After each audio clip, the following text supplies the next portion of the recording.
Let me ask you, first of all, you had complaints about how these judges are appointed, the way that due process works in the context of the SEC.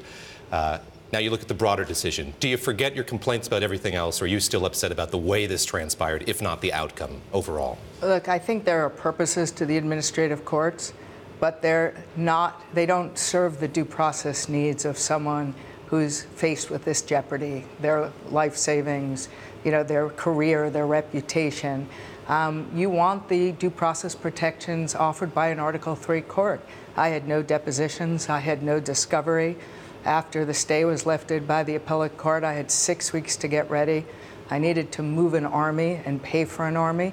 Most people would not have had the resources to do that, and I just don't think these courts are built for these type of cases. So I'm grateful to the judge for following the evidence, but I do think that these type of cases do not belong in administrative courts. In the middle of this battle, if not this war, you changed your general. You had a counsel at Skadden Arps and you switched for one at Gibson Dunn. Why did you make the change, and how did the jurisprudence, the way that you were being represented, change as a result of that?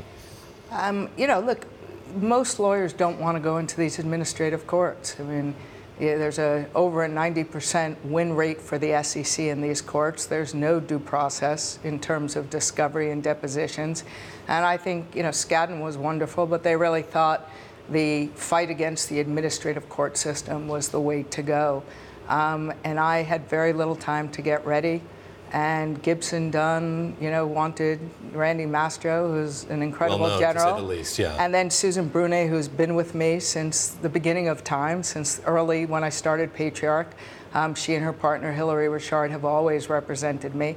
They were willing to get in there and fight. And I felt like I needed a complete and utter vindication so that, my companies and my people wouldn't have to live under this shadow. I looked at the decision yesterday, about 50 pages in length, and this is complicated stuff. The part on OC ratios, I read 4 or 5 times to try to get a sense of it. How many people do you think understand what you were doing with these funds? How complex was it? How unique was the work that you were doing? Well, they are sui generis funds. I built these funds. They're built on a patented model that I have. These indentures are different than other indentures. Certainly the investors knew what was going on with these funds. And these were mostly institutional investors? They were all institutional investors. They were all banks and investment banks. Later on, major hedge funds bought in, but there were no mom and pop investors. And so, the documents spoke for themselves. They gave me complete discretion, as the judge said. They gave me control over the funds. And as she said, there were no omissions. Everything was reported. Everything was there for people to see. I think for the press reading into it, because there's nothing to look against, it might have been difficult to understand. On that point, there's a bit of a criticism in here that you could have been more detailed in your financial statements, for instance. Why weren't you? Why wasn't there more detail in what you were providing to investors and perhaps to the SEC as well? I had the same accounting firm for 17 years who went through designed my financial statements and went through my financial statements every month. And I'm not an accountant by background. I mean, I followed that direction as it seemed to be. But they had trustee reports that went across with it. So even the 3 investor witnesses they brought to trial, none of them had looked at the financial statements.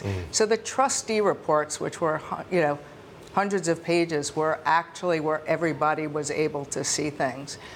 So we thought we were doing everything we were supposed to do with the financial statements, and certainly in the end, she found that there were no omissions, but there was nothing that was being hidden. It was just how they were formulated and how we followed them. I'm going to read you a line from this decision. I think you'll want to respond to it. The judge said, Tilton was a hands-on, demanding taskmaster in managing portfolio companies, in some instances resulting in a successful turnaround.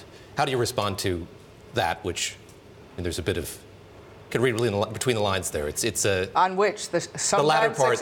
Yeah. Well, look, every company I bought over the last 2 decades, we restructured and bought over 240 companies. They were all left for dead. I mean, they were days from liquidations.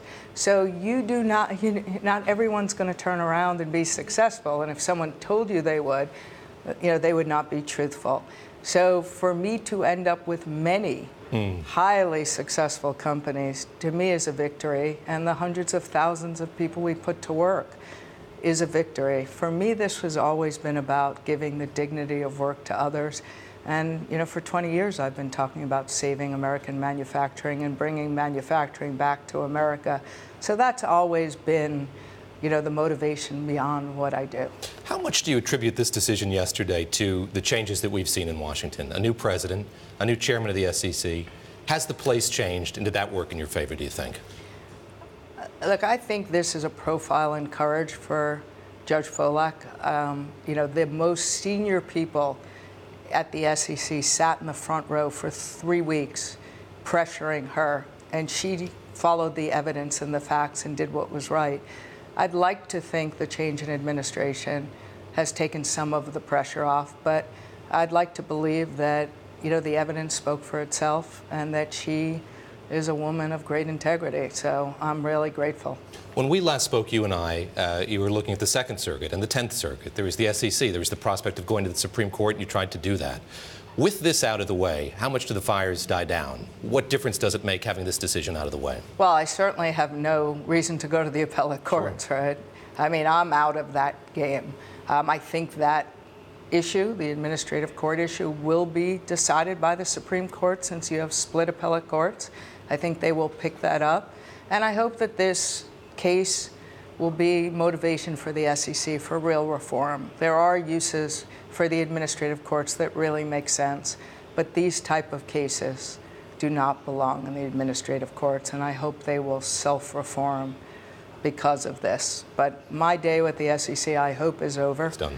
And I can go back to building value and taking companies to greatness. On that note, where do things stand procedurally in terms of what you're looking at legally, and then with your companies as well? What are you looking ahead to now? Well, I'm hoping with this off my back and the shadows and the innuendo that it cast, that it'll help me refinance my companies and sell companies without losing value now. The other legal actions are mostly piggyback cases off of this, so I hope that this will help me remove that from my profile as well. But really, I just love leading companies and leading people and teaching them that the impossible is really possible.